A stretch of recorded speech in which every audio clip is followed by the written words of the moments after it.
WhiskyJason here, whiskey from the viewpoint of an American tasting very rare and very exotic and very expensive whiskey.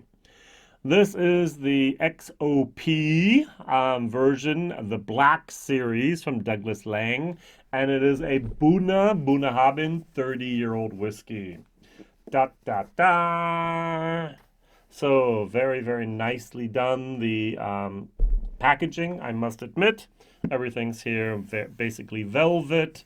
There's a nice little certificate of authenticity in here. It fits beautifully into the packaging here. Shuts magnets. Very, very nice. Very nicely done. It does collect dust very quickly. That's my only thing I want to comment on negatively. Whiskybase number 189363. And by the way, they have the new Vinolok type of glass, just like Woodford. Do not try to pull them off. Sometimes you can get it. Just take your thumb. Imagine it's just like a little bit of a beer bottle you can push open, and it goes open very, very quickly. All right, so what do we have here? This was distilled in November 1990, and it was bottled in April of 2021. The cask number is DL for Douglas Laing, 14861, 291 bottles. And 43.5%. Now, my German video that I did, and I did not research this on their official website from Douglas Laing, I thought it was diluted down because 291 bottles from a hogshead. A hogshead is 250 liters. After 30 years, that means you have 203.7 liters with or liquid, which means you have basically have then 47 liters here of spirit that the angels took. And so you're looking here at less than the average 2% angel share. Okay, I don't know. So we'll have to see here what's going on and why. But that's less than 1% of angel share of year. I'm sorry. Forgive me, 1%. And that's very, very low. So I kind of thought they put water in it. And there was a little bit of the problem of when I tasted it, it did taste a little watered down, but I guess 43.5% is a little watery. All right, so what do we have here? According to the website, douglaslang.com, products, XOP Black Bunna Vintage 1990. There is a different 30-year-old Bunna from XOP, but it was released for a couple years ago, and therefore the price is much lower. They have a price of £545. Now over here in Germany, the price was 649 euros, and I actually released it for 629 euros is what I shared this for, which means that a 2cl dram, not a 3cl, 2cl dram will cost you over 20 euros. A 5cl bottle will cost you almost 50 euros, 48 euros. And a 10cl bottle, which is just amazing, would be a seventh of this, is going to run you around the price here of 92 euros. For something, 92 for this size. Just unbelievable. This is way too expensive for my taste. All right, so I'm going to compare it to. I'm going to compare it to a 22-year-old Bunnahabhain, connoisseur's choice here from our friends from Gordon MacPhail. Now, this is truly our cask strength monster here. Monster, I don't know, but it is 52.9% and not 42.5% after 22 years, and it is priced at 190 euros. So a third, less than a third. When I first had this, there's a video of this online already. I did it together with Bob Blair and with Glenn Rothis from the 2021 editions of Connoisseur's Choice that came out exclusively for Germany with Kirsch. I thought this was a little highly priced. Dumb me. This is highly priced. This is almost under the 10 euros per year. So this could have gone for 220 euros there.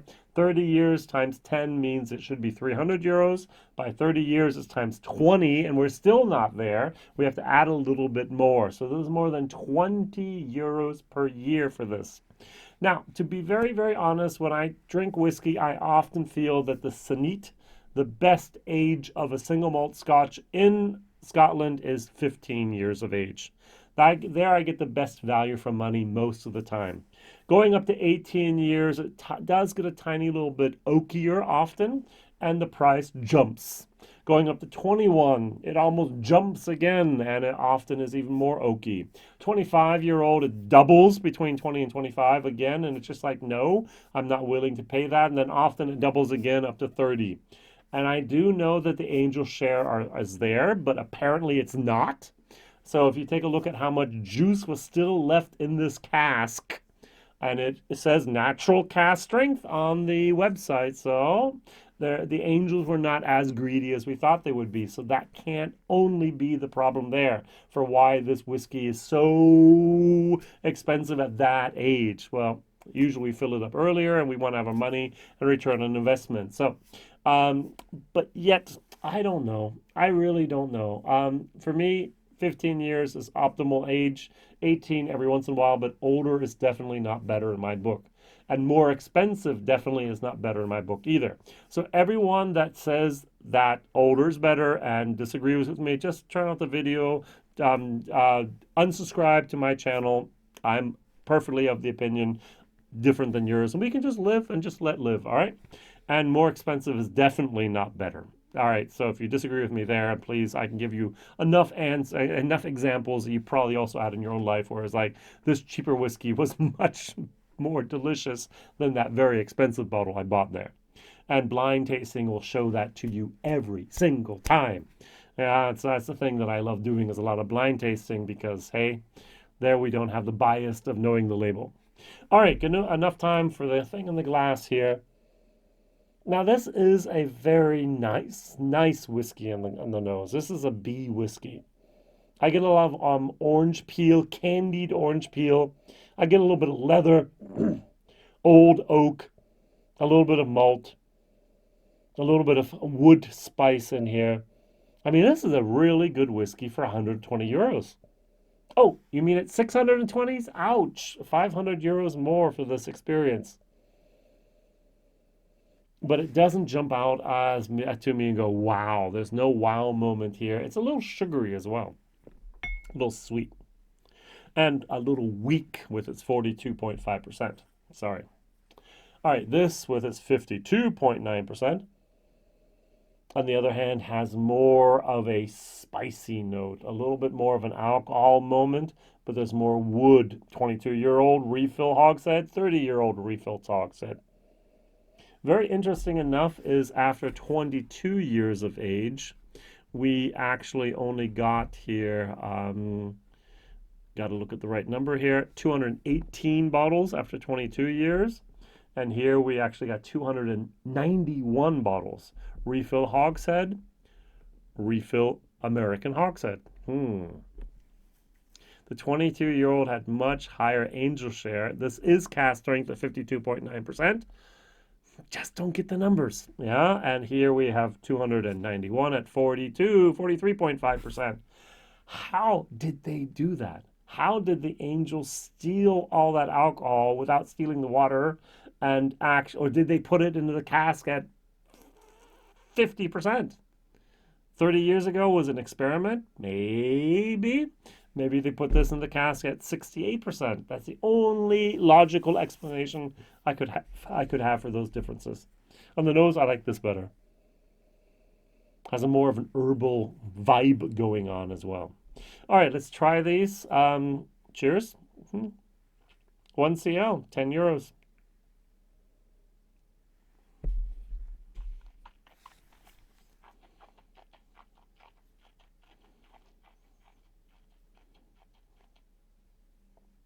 Dare I say the word thin for a 30-year-old Bunna? I'm going to use the word watery. Now, there is that candied sugar orange peel there going on. There is a nice wood spice there. There is a little bit of vanilla. Now, the thing that bothers me with this whiskey is it's very, very simple.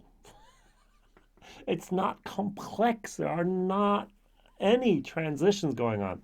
It tastes like this at the beginning, it tastes like this in the middle, and at the finish tastes like this as well. It's just ding. And I don't know about you, but I'm not going to pay ever again in my life 600 plus euros for a bottle that just tastes like this. I want a little bit more that's going on. Now on the bottle, I do have the official tasting notes. So I'm sorry, I might need my magnifying glass. I'm getting old.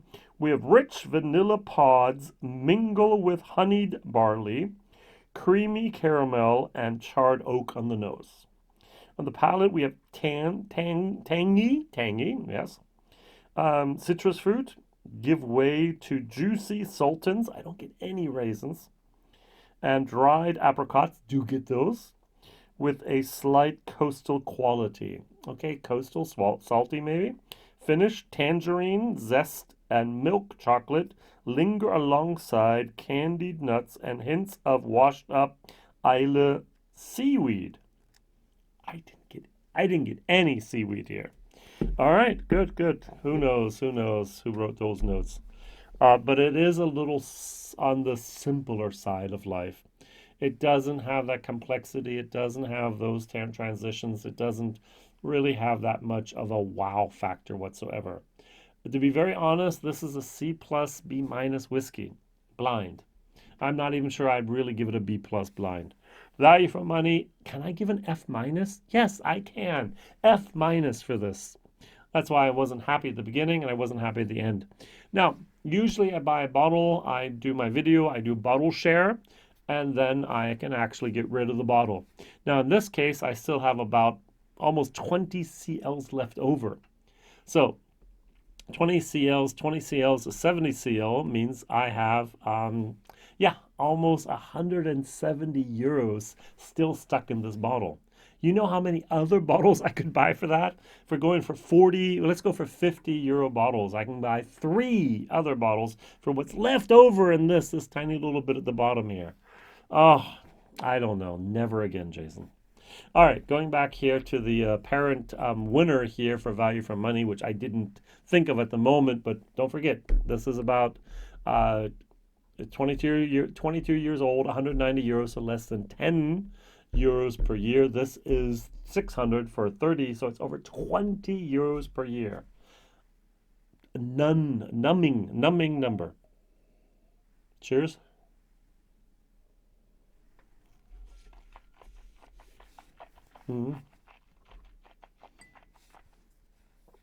Now, one of the problems with the comparison is the 52.9%. This has a lot more bite. It has a lot more alcohol. I like this. This is good. This is okay. This is actually almost a B minus, C plus type of whiskey as well. There's more dried apricots here. I do get the dried apricots here. Got the little bit here, but here very, very much. So apparently Bunna turns into a dried apricot moment in the 20 to 30-year-old range in a refill hogshead. Great, didn't know that. 800 some euros here on the table today. Wow. I diluted it down to around 42.5%. I don't know if I hit it on the spot or if I'm a little over, a little under. I'm going to taste this one last time, go over here, taste that, and give my final opinion.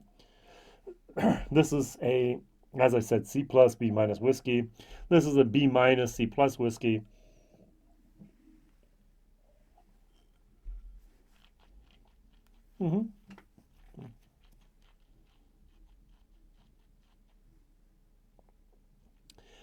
The feeling here is that actually I have a refill American hogshead that's been used maybe twice.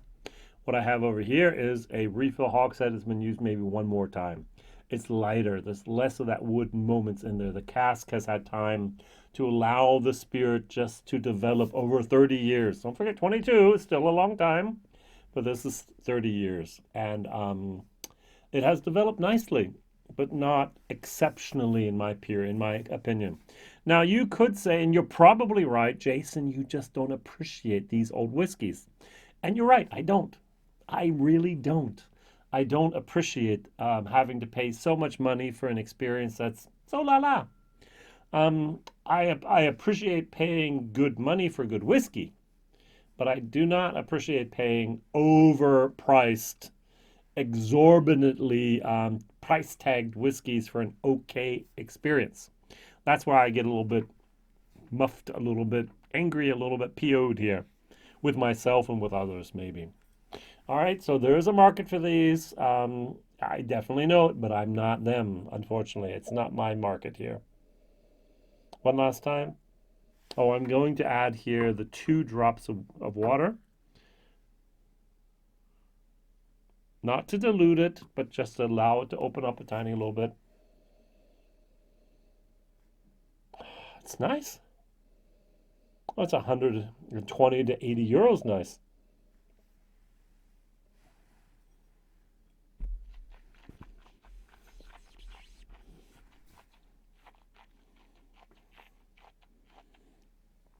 I just keep on thinking the word thin, watery. Not really up to par here for that, what we like and what we love. Sweet, over sweet. Those candied orange peeled moment. Or just candied oranges. Sorry. F for value for money. And honestly, probably here I'm blind. I would not give it even. I'd give it a C plus if I'm in a good mood. I would prefer this over that. That's the way things go. So my question of the day is question number 1. What is the Zenit? What is the perfect? What is the sweet spot for single malt Scotch whiskey? Are you at 15? Are you at 18? Are you over or under? Second of all, what is normally the oldest type of single malt do you normally buy? So I buy 12 to 15-year-old whiskey a lot. Every once in a while, I'll reach up into the realm of the 18 to 21, but over that, it's a special occasion whiskey where I have to think twice about it, or 3 times or 4 times before I pull the trigger or push the mouse button to buy it. All right, that's me. And then last but not least, what is your favorite Bunna?